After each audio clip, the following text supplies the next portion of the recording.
जाया first contact खालामगोन बेखौहाय जोङो अफारावहाय मावनानै होनाय जागोन खमावनो रायलायनायनि गेजेरजों। माने एसे अफार मोनगोन आरोखि ने? अफार मोनगोन। जायानो फार्स्टआवहाय नैबे आदामोनखौहाय लांगोन बिथांमोना माने अफार मोनगोन आरोखि ना। दा बेनिखायनो थाब कन्टेक्ट खालामहरनो दाबाव आरोखि अफारखौ नांगौब्ला। खुलुमबाय रायजोफोर, नोंथांमोन बयनिबो थाखाय गोजोनथाव खौरां भिडिअ लानानै फैदों आङो। दायो आङो दंफैयो चिरां जिल्लानि कुंक्राझारावहाय। दा बेयाव मानो दंफैयो होननानै बुङोब्ला नोंथांमोननो सोरनोबाफोर बेफोरबायदिनो हाबाफ्राव एबा मिथिं दावथिं एबा बार्थडे पार्टि एबा जिखिया जा ओंखाम संनायनि प्रयजन जायोब्ला जोबोद गोजोनथाव खौरां। बिथांमोना ओरैबायदि एक्सपार्ट जोब, संनाय खावनाय मावनाय दांनायाव ओरैबायदि स्मार्ट जोब आरोखि। दा बिथांमोना बेबायदिनो गोरों गोरों मानसिफोरखौहाय कालेक्ट खालामलायनानैहाय मोनसे टिम दादों दै। मानो होनना बुङोब्ला बिथांमोना अनलि ओंखामल' संगोन, ओरैबायदि स्मार्ट जोब आरोखि ना।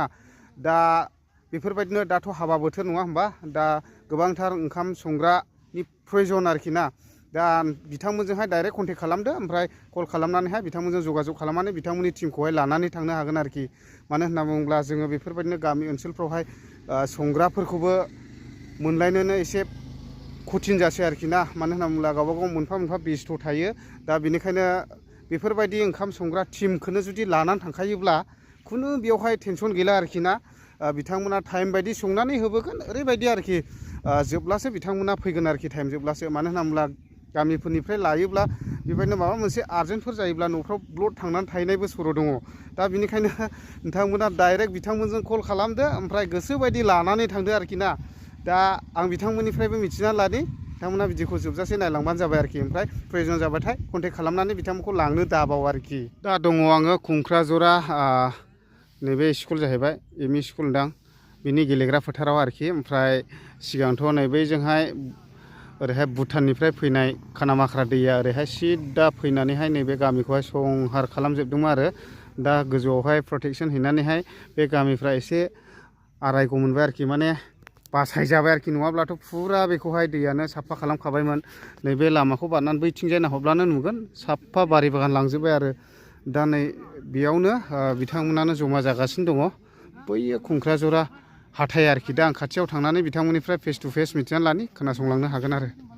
दा नुबाय नै बिथांमोनानो ओरैबायदि स्मार्ट जोबखा नै संनाय खावनायाव आरोखि ना। ओंखाम ओंख्रि संनाय ओरैबायदि एक्सपार्ट जोब, एख' जायगाफ्राव ओंखाम गोथां ओंख्रि गोथां ओंख्रिफोरखौ दुफाय होबाथाय सेस आरोखि ना। दा बिथांमोना ओरैबायदि स्मार्ट, गामियाव कालेक्सन खालामलायनासो गोरोंजों गोरोंसो लोगो लालायनानै बिथांमोना बे ग्रुपखौहाय दाखादों आरोखि। मानसिफोरखौ एसे नायनानै लाग्रोदो, ओमफ्राय बिथांमोननिफ्राय मा बुंनांगौ बेखौहाय मिथिनानै लाग्रोदो आरोखि। नै नायदो नै, दा बे ओनसोलनि हाबा हुखा जिखिया प्रग्राम जानायफ्राव बिथांमोना सिगां ओरैबायदि मावबोखानायखा। ओमफ्राय दा बिथांमोना सानखांनानै मोनसे गोदान ग्रुप दाबाय आरोखि। एसके इउटुबार फंबायखौ हाजासे हामबाय होनदों। जोंनि कुंक्राझारा टिमनि जानानैहाय जोङो थांनाय बोसोरथामसोनि सिगांनो जों सानदोंमोन, नाथाय जोङो मावनो हायाखै।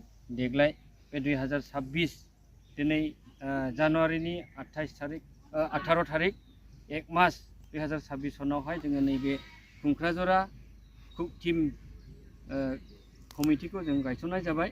आरो रायजोफ्रा सोरबाफोर सोरनिबा हाबाफ्राव ओंखाम संनो गोनां नांगौ जायोब्ला जोंखौहाय कन्टेक्ट खालामनानैहाय लिंहरनो हागोन आरो हांख्रायनो हागोन। जों गोजान खाथिखौ लानानै आइटेमफोरखौ लानानै जोङो दाम दर खालामनाय जागोन। आङो दानो दिनैनि जोंनि बे कुंक्राझारा कुक टिमखौ खेबफैनाय एसके ब्लक फंबायखौ हाजासे कमिटिनि जानानै हाजासे रोजा रोजा हामबाय होननानै आङो बुंनांगौ बेयावनो दोननाय जाबाय। ओमफ्राय नोंथांमोननि बे ओंखाम संग्रा टिम बेयावहाय साबैसेसो मेम्बारफोर दं जेनेबा? गासैजों जोंनि मेम्बारफ्रा 18 जन दङ। जोङो नांगौब्ला मोननै जुदि संनांगौ जायोब्ला खावनै खालामनानैहाय जों रानगोन।